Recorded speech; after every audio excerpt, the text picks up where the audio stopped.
Mayor Wolf, as Toronto's new acting mayor, can you comment on some of the allegations about your personal life? I get plenty of Nobody should be worried about how much I get. Can you say something about the charges that you've used Crocodile, an injectable opioid made from codeine, paint thinner, iodine, and red phosphorus from matches? I totally that. How about the story in TMZ that you and Chris Brown on a pregnant... Frankly, I would have to have so much in my system to even be able to that. Mayor Wolf, could you please say something that we can use in our newscast that is not laced with obscenities and these images that people will not be able to get out of their heads? Well, I really do think we need to start fixing some of those potholes. That's good, right? That's a mayor thing, right? Today, our culture panel, The Nose, tackles another crazy week in the life of America and Canada. And now he would give anything to be able to tell his grandkids Alec Baldwin screamed a homophobic slur at him. Colin McEnroe. And I probably will. If I hang around long enough, it'll happen. It seems to happen to absolutely everybody. Actually, we're not going to be talking about Rob Ford today. We sort of used misdirection. That was us getting Rob Ford, the mayor of Toronto, out of our systems because we just don't want to. And there's almost no way to talk about this anyway. So joining us today for The Nose from Trinity College, Professor Luis Figueroa from Trinity Cine Studio, with a big Trinity theme going here, James Hanley, and from Tunxis Community College, Professor Elizabeth Kiefer. Go Tunxis. All right, that's who's here. We're going to spend the second segment of our show talking about an article that's in today's New York Times. We'll sort of build out from there, but it's about the effort to preserve but yet keep from the public the pink suit, the kind of iconic pink suit that Jacqueline Kennedy was wearing on the day of her husband's assassination. But before we get to that, and we'll talk about that in a way that has sort of implications for modern life and history and all kinds of stuff. Before we get to that, though, we have some stories about race. That'll be our first segment. We're talking a little bit about race. We're going to begin with a column by Richard Cohen. You may have already seen some discussion of this somewhere. It was all over the internet this week and all over the late-night comedy shows, at least on Colbert and on Jon Stewart's The Daily Show. This is Richard Cohen. He actually was writing a column about Chris Christie's electoral profile, national electoral profile, post-gubernatorial win in New Jersey, how he would play in Iowa, what people would think about him if he ran as a national Republican candidate. And he went down a little side road. And at one point he wrote, "Today's GOP is not racist, as Harry Belafonte alleged about the Tea Party, but it is deeply troubled about the expansion of government, about immigration, about secularism, about the mainstreaming of what used to be avant-garde. People with conventional views must repress a gag reflex when considering the mayor-elect of New York, a white man married to a black woman, and with 2 biracial children. Parentheses, should I mention that Bill de Blasio's wife, Chirlane McRae, used to be a lesbian, close parentheses. This family represents the cultural changes that have enveloped parts but not all of America. To cultural conservatives, this doesn't look like their country at all." When I first read that, I thought maybe that parentheses was even sort of a conversation that he was having with his editor that he didn't mean to get into the paper. But the larger question, of course, was: is this an appropriate characterization of anybody's attitudes? And to what degree has Richard Cohen kind of kicked a whole series of tripwires here? A lot of people have read this column a lot of different ways. Cohen is a very prominent columnist for the Washington Post, but a guy who gets himself in a lot of trouble too. He sort of specializes in going there. He's nominally a liberal or left-of-center columnist, but he's always kind of going off into these areas where he's almost afflicting the sensibilities of both conservatives and the people who ideally would be his readers. But so, James Hanley, I'll sort of let you start things off. Where did your mind go as you processed all this? Well, I thought when I saw that, I can see the editorial meeting where they thought about jacking up the views online. That it's a provocation to me. I mean, I don't think it's a meaningless thing to say, a deliberate provocation to me, that it really is something that certainly gets him discussed and gets people sort of deciding, as we are, okay, well, this is an issue to discuss. And actually there are issues to discuss about it. But it has all kinds of hidden buzzwords in it that really irritate me, things like conventional views and the traditional, and those words that always ring bells and raise red flags for me, that somehow everything everybody is doing in a progressive nature, like understanding how different people are, or understanding different cultures, or accepting that actually same-sex couples might actually like to have a life together. all of those things are somehow out there, and these are offenses against the conventional. And that was the sort of subtext of it. But I also think it's a cynical exploitation. I think his writing, I think that's why he's there, is to generate that kind of controversy that gets page views.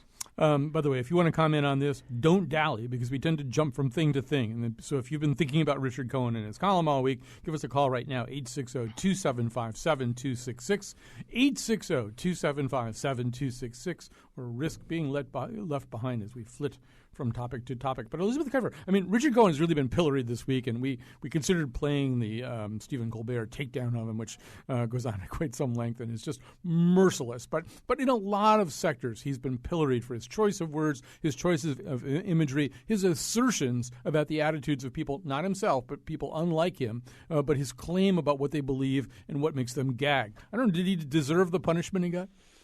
I read it differently, as I said in an email to all of you. I saw it as him saying there are a probably pretty big number of people, large number of people who would react that way to the mayor's family. And to me, it didn't really bother me. I said he's stirring the pot, and it gets us discussing this and what we should be discussing, what we shouldn't be discussing. And I also made the point that I think we tend to forget that liberals and conservatives are on a spectrum, and that we can slide around on that spectrum as it comes to each issue. And I don't think there's one way of looking at things as a liberal or as a conservative. I think we're allowed to feel what we feel with every new topic. So to me, he's not really bothering me with that. I felt like he really was saying, here's how some people would look at it. In some ways, the point that he's making, part of the point that he's making, is the way that things look to us. Like, a lot of us look at the First Family of New York City and we think this is an incredibly cool-looking family, and the son with a haircut, and everybody loves this. Some of the point that he's making is it'll play a little bit differently in Iowa. But as James is suggesting, some of the words that he chose were kind of loaded. They were tripwires. I don't know, Luis, where did your thoughts go? Well, I think that, because I also read the article in the Huffington Post where he defends himself. Right. And he says, well, look at the whole column. This is just a little passage in the column. And I said that other people are the ones, it's not me who have these views, and so on. But I think there are a couple of things that we need to take into consideration. The first one is that he has a track record of saying things that are rather offensive on issues of race.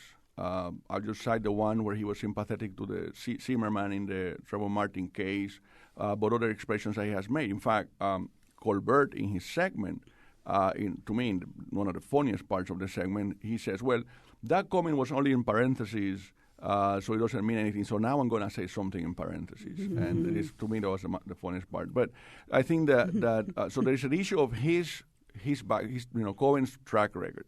But also I think that we have to take into consideration the fact that a lot of times people say things that express ideas or images that they have inside of them that oftentimes they self-repress because they might not be appropriate or politically correct or whatever it might be in the context in which they're thinking or what they're writing about. And they come out oftentimes as statements that they attribute to others. But in this case, it's a very powerful metaphor about gag reflex. This is not something that you can just as easily come up with. So to me, there is a deep spring water coming out of his self-repressed views on some of these things, and I think that's an angle that I'd like to explore later. Yeah, he ends his column talking about, just to do what Richard Cohen wants us to do and talk about the entire column. He ends his column though talking about, in fact, this live performance on YouTube of Merle Haggard singing "Are the Good Times Really Over?" This chestnut, a lament for a lost America, has been viewed more than 2 million times. It could be the Tea Party's anthem, he says. Although the one thing that struck me about this, and I did read this over a few times, is he's kind of almost missing the real drift of social change. The real drift of social change often does come from exactly the thing that he says makes people gag. My first thought reading the column, of course, was Clarence Thomas, who is as close to a black conservative icon as there is married to a white woman. But more than that, this is one of the ways that our ideas do change. They tend to change less through abstract statements about what's just and what's fair, and more from direct contact with happy families who are of mixed race or who are gay and lesbian. In other words, that's kind of what has been happening over the last 10 to 15 years. To whatever degree attitudes have changed, they've changed not because the sight of happy people in an unfamiliar configuration makes us want to gag, but it actually, when you sort of encounter it on television, we had a guest earlier this week talking about just the incredible influence of The Cosby Show, the influence of Will and Grace in changing American attitudes. It seems like that's what does change people. It doesn't make them want to gag. It makes them think, oh, now it's not just this weird abstraction. I can actually see human beings here doing this thing, and it doesn't bother me so much.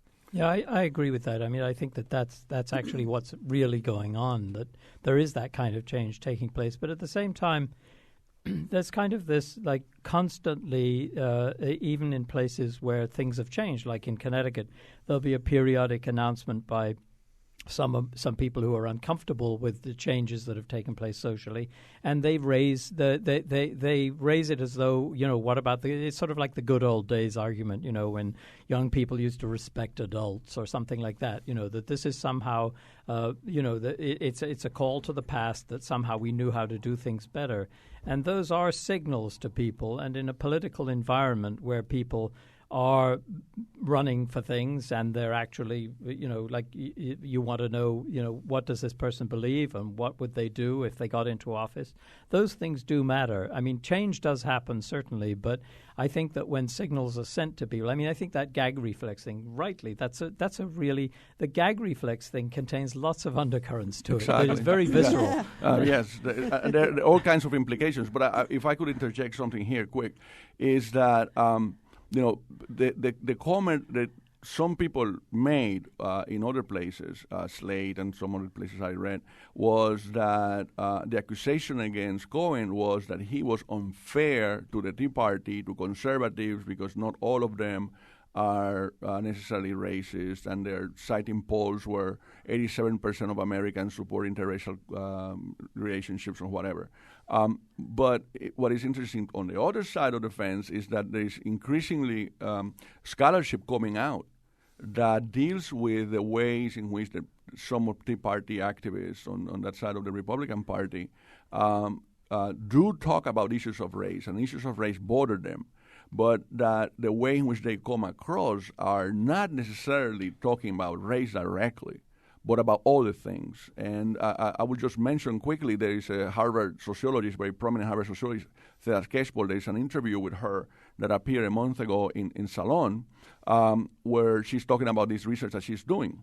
And part of it shows that there are deep anxieties in important segments of the country because they have been left behind in the technological and economic changes taking place in this country, but also they are afraid of how the country is changing in all kinds of respects. And one of the changes, besides the issue of gay marriage and more acceptance of homosexuality, has to do with immigration and has to do with race.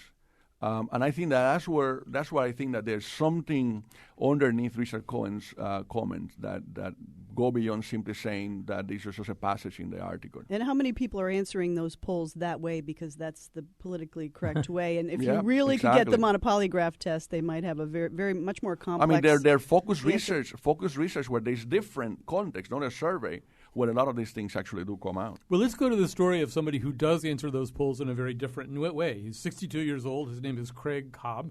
He is essentially a self-proclaimed white supremacist and separatist. He follows something called the Creator Religion, which favors racial awareness. He's been attempting to create a white enclave in North Dakota by quietly buying up land in the small town of Leith, despite anti-racism rallies and town meetings against his plans. I think also he has been involved, I don't have this in front of me right now, in harassing interracial couples. That's right. So He went on something, I've never heard of the show before, but it's called Trisha Goddard's Race in America series. It's some kind of television show. And one of the things that he did, it's something that I've done, he underwent a DNA test to look at his genetic heritage. We actually have the audio of him getting the results to his DNA test. So Craig Cobb. Craig Paul Cobb has undergone DNA testing to determine genetic ancestry. 86% European and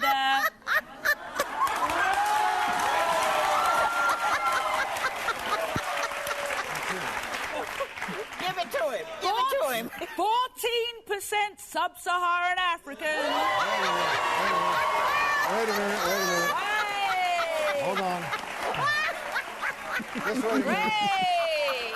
So, This is called statistical noise. sweetheart, you have a little black in you. as I say. All right, so that's Craig Cobb getting the news that he's 14, let's round it up to 15% Sub-Saharan African genetically. So, Elizabeth Kiefer, I'll let you kick off this discussion. Well, first of all, is this not karma? Okay. And secondly, I said, I hope he gets 40. Now he claims the test is flawed and it's short science, whatever that means. And he's going to go get tested 3 more times, I think he said. I hope he gets tested 42 more times and they all come out the same, because this is the definition of karma coming back to you. You can't always get what you want. Well, actually, James, what were you going to say?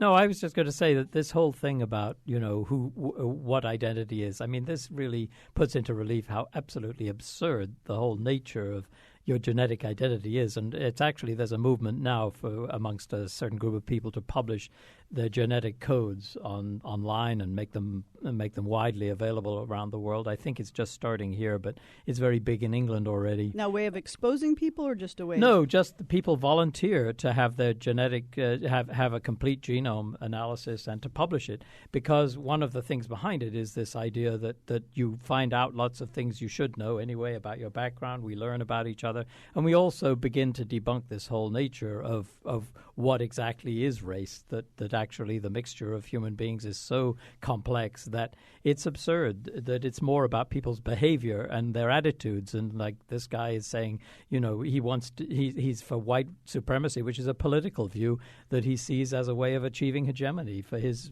little plan. But it doesn't bear any relationship to his real identity. And the hope is that real identity might actually cause some people to think twice before they expose themselves. I want to go to Luis on this because it plays so well into some of the research he himself does and some of the interest that he really has in kind of the notion of how we construct our racial or ethnic identity. Before that, I just want to quickly share that I've had, of course, all 3 of the panelists know my son. My son is ethnically Mexican, whatever that means, and we have a lot of conversations about what does that probably mean. What does it mean that he's Mexican? What is it? What would play into that? What constitutes a Mexican identity, and to what degree would that be indigenous peoples who were there before the Spanish? Blah blah blah blah blah. But so I had a similar test to what Mr. Cobb had through 23andMe, and before that, whenever we'd had these conversations, I had always said, I'm sure I'm part African American. It just, what I know of my parents' heritage would just suggest that there would be plenty of room for that kind of a blip. I know that if I'm ever tested, I'll be partly African American, and I look forward to that. And so I had the test, and only my son can really appreciate my vast disappointment that I'm completely of European origin. I was like Mr. Cobb. I wanted to retest. I thought this can't possibly be right. So you don't always get what you want, but a lot of this is sort of how it's part of this. Luis is race and identity and ethnicity and nationality. They're sort of stories we tell ourselves. Exactly, and they're. I have plenty of stories to tell people that are illustrative of these things. Some of them are kind of ridiculous, but I'm totally tempted to fall into saying that I would create a website tomorrow to compete with 23andMe that is called 14% and You. That is for stories of people who think that they have a certain identity, and when they get the DNA test from 23 or somebody else, it turns out that it is more complicated than that. And I would say that that's my case. I said, okay, I'm going to do that. A friend of mine who's a geneticist at UConn suggested I do this. And when the results came back, there were certain aspects that were surprising to me. Because I knew from family history that I had to have a certain percentage of European and African and maybe Native American, or as people call them sometimes, Indians and so on. But the test was kind of surprising because my percentage of Middle Eastern genes is bigger than my percentage of Native American genes. I wasn't expecting that. I wasn't expecting to be told that there is 1% of my gene code that is Ashkenazi. And I was like, wait a minute, where did that come from? Because I know that in Spain in the Middle Ages there were Sephardim Jews and so on, but Ashkenazi, that's something very interesting. But people, what happens is that, especially in Latin America, I'll speak from that point of view, because also there's a growing number of Latin Americans in this country. Racial mixing has been very widespread. And in the United States, there is negrophobia, there is notion of hierarchies, and so on. So people over centuries passed, eventually, after some generations of racial mixing, they pass into lighter categories, even including what some people call honorary whites, and so on. And then the game began as this process unfolded, of people not only trying to hide their identity or their heritage, but also other people trying to expose it and to make fun of this, so it became at the same time humorous, but also very politically charged at a daily life level. In fact, in Puerto Rico, there is a poem based on an expression that says, "Y tu abuela dónde está?" And where do you keep your grandmother? You're hiding her. That's the whole tenor of the. But in the United States, I think it plays a little bit different, because in the United States, there's this notion that white people are pure, that there was very little racial mixing, and certainly the racial mixing was not as large as in Latin America. But I think it was bigger than most people want to admit.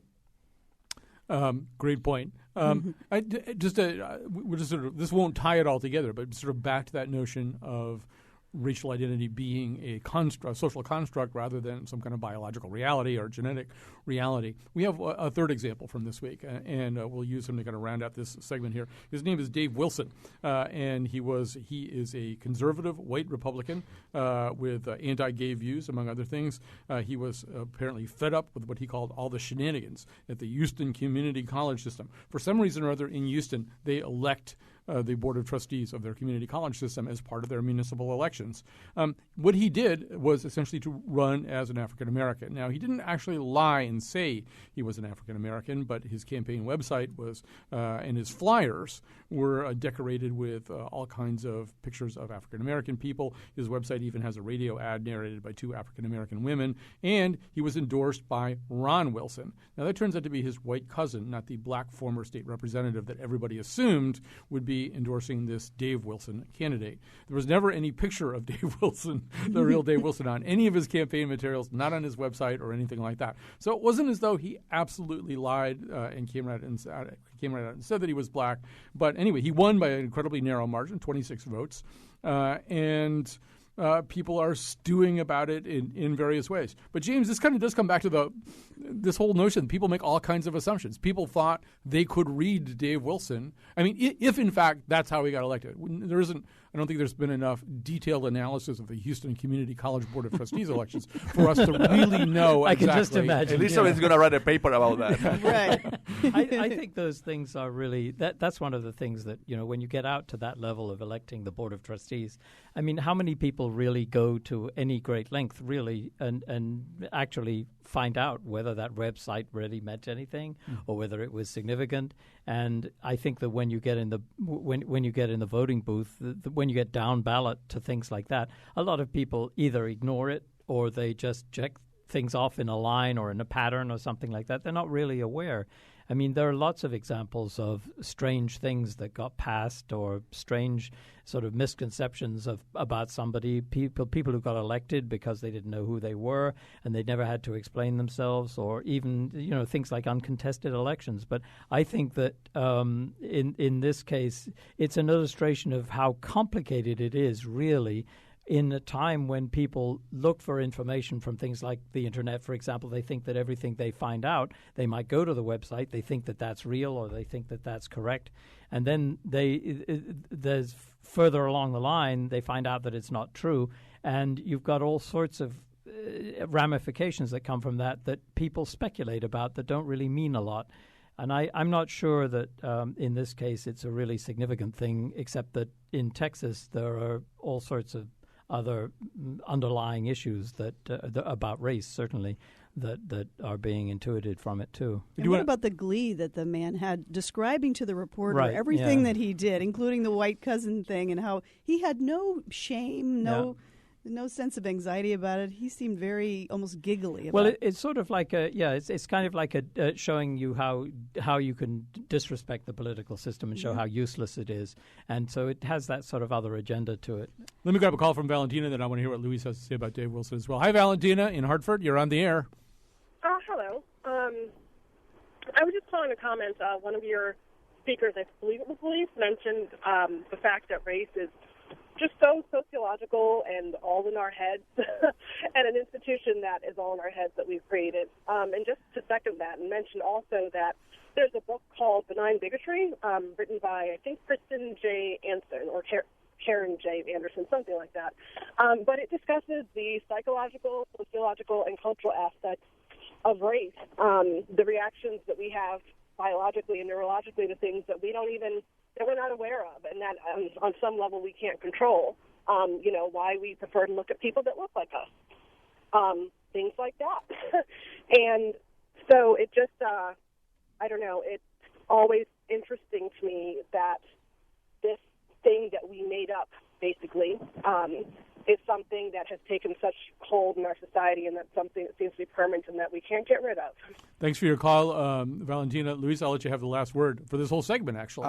Wrap it all up for us.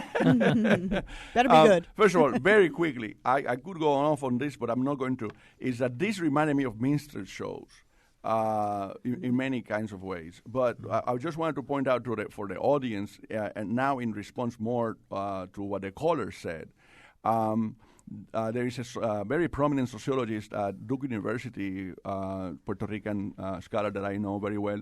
Eduardo Bonilla is his name. And he has done a lot of research and published a book about the concept of racism without racist. That is a way of having certain racial values, supremacist values, and so on, in a context that is post-civil rights era, where you're not supposed to express things in a particular kind of way. And I think that this is very cutting-edge research that addresses a lot of the topics that we're talking about today, about subliminal, subconscious, coded ways in which people deal with these things. All right, great ending. We'll take a break. We'll come back with the story of Jacqueline Kennedy's pink suit. Listen to some bullet head, the madness that he's saying. This is where the party ends. I just sit here wondering, have you stand by your racist friend? I know politics bore you, but I feel like a hypocrite talking to you and your racist friend. All right, welcome back to The Nose. Luis Figueroa, James Hanley, and Elizabeth Kiefer are our guests today. In this segment, we're going to be talking, having a discussion at least sort of begun by an article in the New York Times today. The article says if there is a single item that captures both the shame and the violence that erupted on November 22nd, 1963, and the glamour and artifice that preceded it, it is Jackie Kennedy's blood-stained pink suit, a tantalizing window on fame and fashion, her allure and her steely resolve, the things we know about her and the things we never quite will. And it goes on to explain that basically this suit has been preserved in the National Archives in a climate-controlled vault outside of Washington. It is subject to the Kennedy family restrictions that it not be seen for almost a century more, with the 50th anniversary coming up. Although certain people, certain curatorially skilled people and things like that have been there, have seen it. And anyway, the article, which starts on page 1 of today's New York Times, is kind of a long meditation on that suit and on what it can mean to people.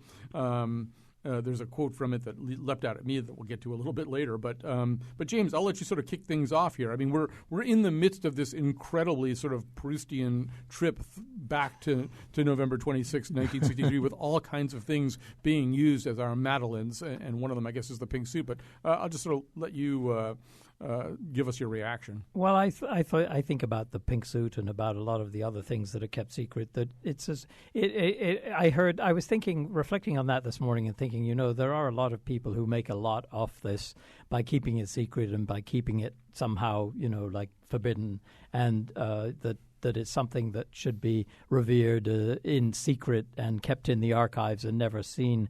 And I think that these things are really bad. I think that Jackie Kennedy was a public figure. She was the first lady of an assassinated president, and everything to do with that should have been made public, and obviously wasn't.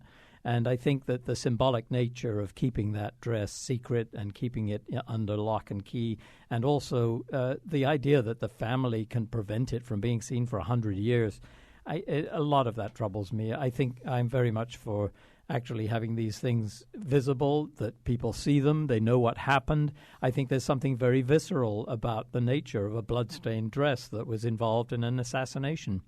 And I think that people need to have that conversation about things instead of recoiling from it and saying there's something iconic and special about this and that we can't handle it in some way.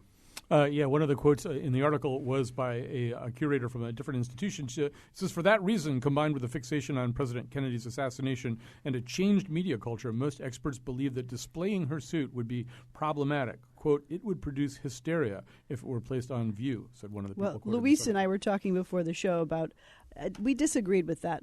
And there's so much that's available on the Internet right now that's 5,000 times more gory, let's say, than that. But autopsies, crime photos, surgeries that you can see. And I don't know if this one dress could create hysteria. And the way I looked at the dress, too, was not really about that. I'm not bothered about the family keeping that private. Brings up the whole Newtown thing about things that should be kept private.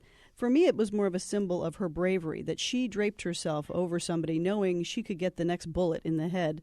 I see it more as a symbol of that, but not necessarily something that we all need to examine. But I see that very idea. That's the very reason why we do need to see it, to be reminded of her, how she behaved under that circumstance, which I think a bloody dress is very indicative of exactly what happened. And I think that gives it a veracity that people, instead of thinking of it in an abstract, this is actually the thing, if you like, that actually symbolizes the courage of this woman in actually putting herself in the way of another bullet. I guess I'm in the place where I know it without having to see it. It reminds me of the argument I've had with people sometimes where they said you should go see The Thin Red Line. The Thin Red Line? Yeah. Or what's the other one?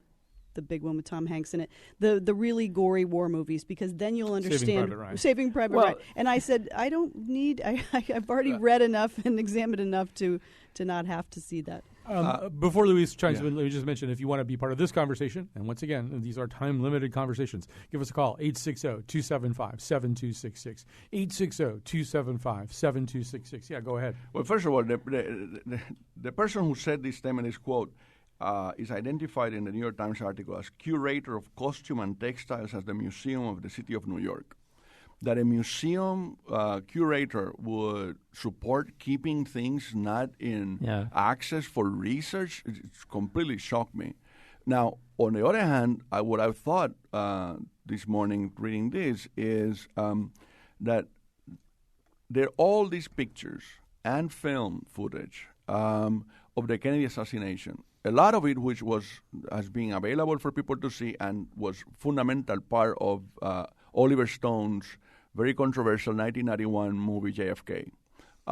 So people have seen all these very problematic pictures of Kennedy during the moment when he's shot and afterwards in the hospital or autopsy or whatever.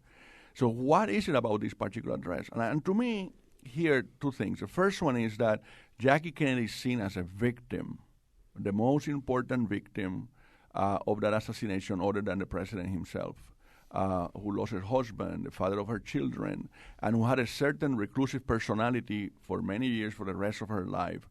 And so I think that people feel that this would be, I think from the family and others, that this would be a violation, an attack on her innocence, on her private life, more than what it would mean for them as the children or grandchildren or whatever, or other relatives of JFK. And I think that there's something that has to do with with that aspect of who is this dress from. It's not someone else who was on that car that day. It was not from Governor Colony. I think that was the name of the other person there. It's from her. But the thing that bothers me, though, is that somebody is making a decision about something so fundamental that is ultimately public. And the fact is that, yes, Jackie Kennedy and John F. Kennedy had a private life, but they were both public figures. And this was a huge public event, the assassination, and that makes it different. And I think that when public events occur, when there's an attack in public, when there is a whole question about what happened and so on. I mean, for example, you look at the films of the actual assassination taking place. Those were taken in a very sort of fuzzy 8mm films and very low-quality pictures. And so it left lots of room for speculation. That's one example. But there's also the nature of all of the other artifacts, the dress included. I mean, you don't have to go and see the dress if it's put on display, if it disturbs you and you don't want to see it. But the fact that it is available to the public is an important public statement about when you take on public life and something happens, somebody attacks you or something happens. And I think that Newtown is another example of this. Yes, I sympathize with the families who were involved. But nevertheless, the response of public responders, the police and the emergency facilities, we need to hear things. We need to see things. We need to know these things, or at least know that they are available, that we can go into an archive and we can actually see it and we can know this is what happened. I mean, if you don't have that, there are so many things that can be kept secret. I mean, take it as far as the Holocaust. When all the Holocaust victims are dead, then it's going to be possible to create a scenario if you don't have some ability to see the documents and see the artifacts, see the shoes, see the hair and the teeth and the horrible things that were done. And I think that is, I don't think that this dress should be the first thing that you see when you walk into or suit. It should not be the first thing you see when you walk into some kind of museum. But as you say, it ought to be inspectable maybe under certain circumstances. And I think the larger question, there's two larger questions for me. One of them is, just as you say, James, really when you think about what most of us do when we travel, most of us spend a certain amount of time when we travel anywhere trying to make part of the history of that area real by going to museums. I was in Amsterdam this summer and I spent some time at the Resistance Museum, and at a certain point, seeing these actual artifacts, things become less abstract and more real to us. And that's one of the reasons we look at these things as opposed to simply think about them. But the other part of this, too, is, and I've just noticed this in this deluge that we're in right now of 50-year retrospectives on the assassination, you suddenly realize, first of all, that the craziness of that day has never completely gone away. And part of it is because the information has kind of trickled out slowly. Some of it was available right away, some of it later. Just the way that it was all presented to the public, there's never been a comprehensive level of satisfaction that people understand that day. And the more information that you do have. Now, I did watch this week a thing on Nova where they were doing all kinds of ballistic reconstructions of the day. And I had a couple of reactions. One of them was that there were some photos that I wound up seeing that I guess have become part of the public record that I'd never seen before that were quite gruesome and disturbing of the president. On the other hand, the whole thing was ultimately kind of helpful to me. By the end of the special, I was beginning to think, this is getting a little boring. As opposed to being kind of murky and fascinating and lurid and provocative to me, it was the more that I knew, the more I thought, all right, I understand this better, and it's maybe not even as full of skullduggery as Oliver Stone or anybody wanted me to think that it was. Go ahead. Oh, well, I mean, first of all, I was surprised when I read the article that this dress was not part of the forensic evidence that the Warren Commission examined, in which case this issue will not be present because it will be part of the forensic evidence of the Warren Commission, which it should have been, it seems to me. And so they will be part of the Warren Commission documents that were objects that were released, like you say, trigger by trigger, a bunch of them after JFK's movie by Oliver Stone. But I also want to remind people that this week, maybe this was on the radar for most people, an issue that came up in the news was that John Kerry said that he is one of those people who believes that someone beyond Lee Harvey Oswald was also involved in the assassination. In other words, that the theory that the Warren Commission came up with, that he acted alone, he doesn't accept it, that he believes that there were more people. Therefore, if there are at least one more person, that means that there was a conspiracy. And he was asked by journalists recently, a few days ago, and he refused to elaborate. And so what that brought up was, again, these controversies and the way this has been handled.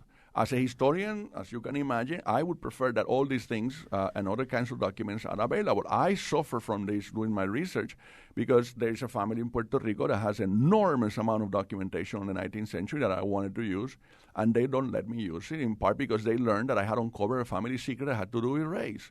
So, but this, it's unbelievable that we continue to have these. That probably should be public records.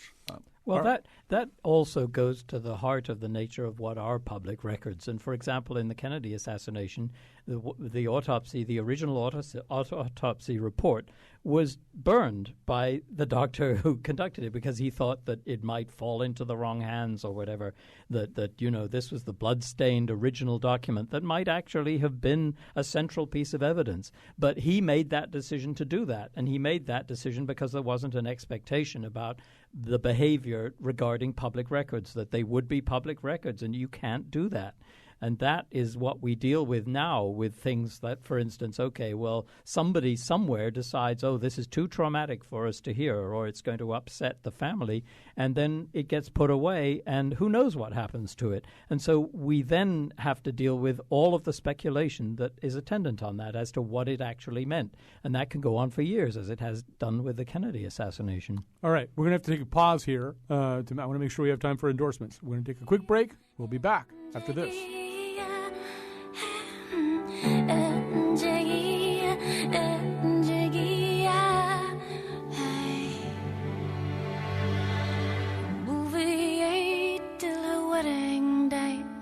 Shots rang out, the police came, Mama laid me on the front lawn and prayed for Jaggie's strength. Feeling old by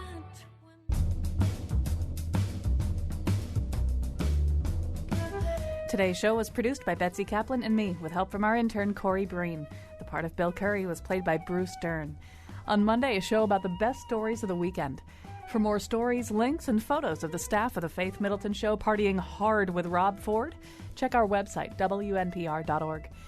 And now, back to the nose. All right, so we're going to do endorsements in just a second. Before we do endorsements, we'll just do anything that's sort of coming up on the calendar. James and I want to tell you about something Saturday night from 6 to 10 p.m. at Trinity Cine Studio. There'll be a fundraising, the annual fundraising gala or gala, depending. I think you're allowed to go to either. There's a reception, there's prizes, and there's a screening of the newly restored Mel Brooks comedy masterpiece, Young Frankenstein. I will be your MC. I'm not quite sure what that entails, but whatever it is, I'll do it. James, how do they get tickets to this? Oh, well, they can go online. You can still buy tickets today at brownpapertickets.com, but we'll have tickets at the door as well. And if you get the tickets in advance, it's just a will call. You just come to the box office. And we have a big crowd there, and we have great food and very great enthusiasm for cinema. And it's an opportunity also for people to talk back to us and tell us their experiences at Cine Studio and ask questions and generally have a good time. And there's a silent auction, all that good stuff. So come on out. That's Saturday night. Tickets are still available. I would be plugging, Peter and the Wolf at the Jorgensen, which I'm narrating the next day, but it seems to be sold out. So on to endorsements. Elizabeth Kiefer, what have you got for us? Well, as you know, a few months back, I decided to leave. After 7.5 years in the Farmington Valley, I decided to leave, and I did research all of Connecticut. I wanted to make sure I could get to the college in an appropriate amount of time, and looked at shore towns and decided to move back to a place I'd already lived in a number of times, which is West Hartford. And I want to endorse West Hartford because for a number of reasons. One is I love the diversity of the town, and Farmington Valley doesn't have that, and I was missing that. And also, West Hartford is one of the few towns, really probably in America, I don't think I'm exaggerating, there aren't that many, that is truly walkable, where you can walk to everything. I meet people out, I walk to Whole Foods, I walk into the center to have whatever, a latte, and the Reservoir, which is a priceless gem that we have. So I just want to endorse West Hartford. All right. If you're going to get your latte, get it at Cafe Sophia. Okay. Most of us are big fans of Cafe Sophia. And my son and I have now a Saturday morning routine. We're like two old men. Do the same thing every Saturday morning. Terrific crepes also there. Yeah, we get a breakfast crepe and lattes at Cafe Sophia. It's part of our Saturday morning routine. James, what would you like to endorse? Kind of a thing about local food, and first of all, to thank the farmers of the summer who have been at the farm markets.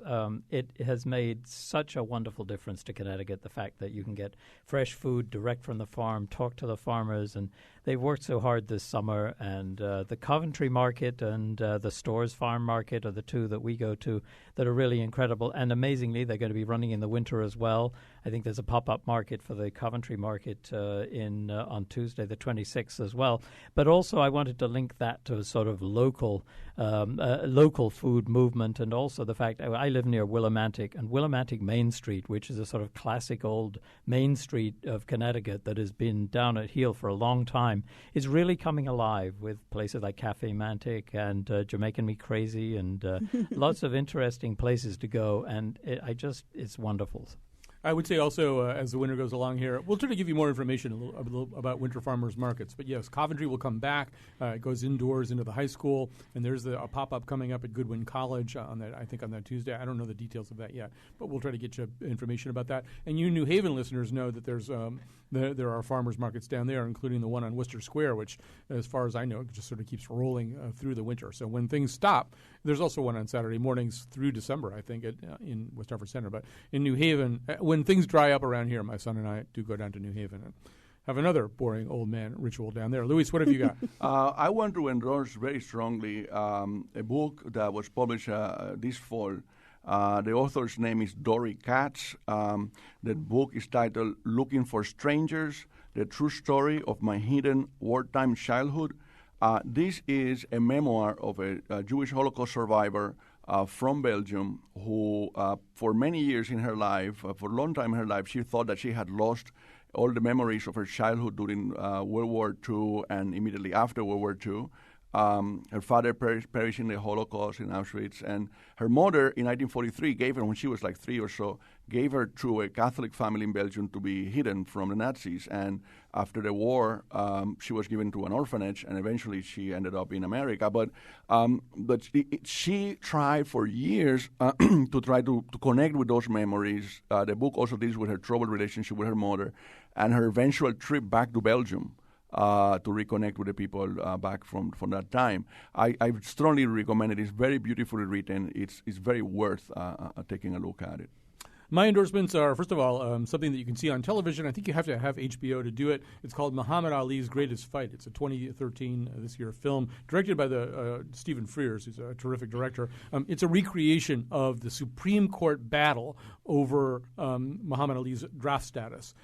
It has spectacular performances, especially by Christopher Plummer, who seems to be hell-bent on doing like 7 or 8 really great performances here, sort of towards the home stretch of his life. He just keeps doing terrific things. He plays John Harlan, who played a very problematic and sort of tippy role in this that I knew nothing about. This is all based on a book about this Supreme Court case. But really, there are all kinds of fabulous actors. Frank Langella plays Warren Burger, and Danny Glover plays Chief Justice Thurgood Marshall. Justice Thurgood Marshall.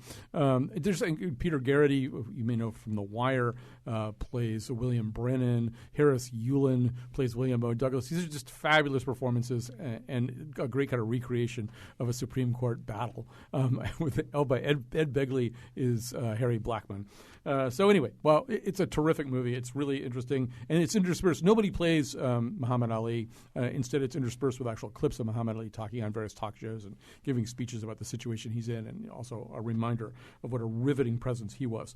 I'm also going to endorse, you have just a few days left to go down and see this. It's called Snapshots, a musical scrapbook. It's at the Norma Terrace Theater in Chester. I saw it last weekend.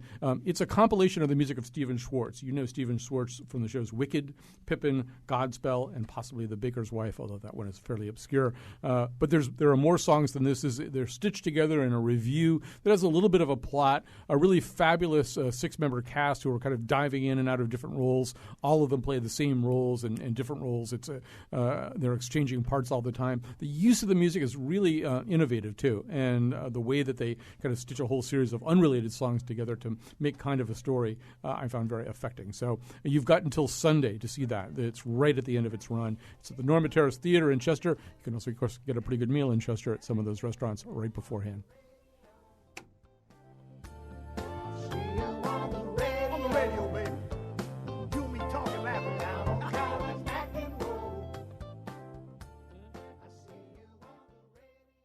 In conclusion, as Kyone Wolf, Toronto's acting mayor, I'm just going to get right to work doing whatever I have to do. And if that includes on some and smoking some, well, asphyxiating on my own in the back room of a Victoria's Secret, that's what I'm prepared to do. That's all. Thank you. No more questions.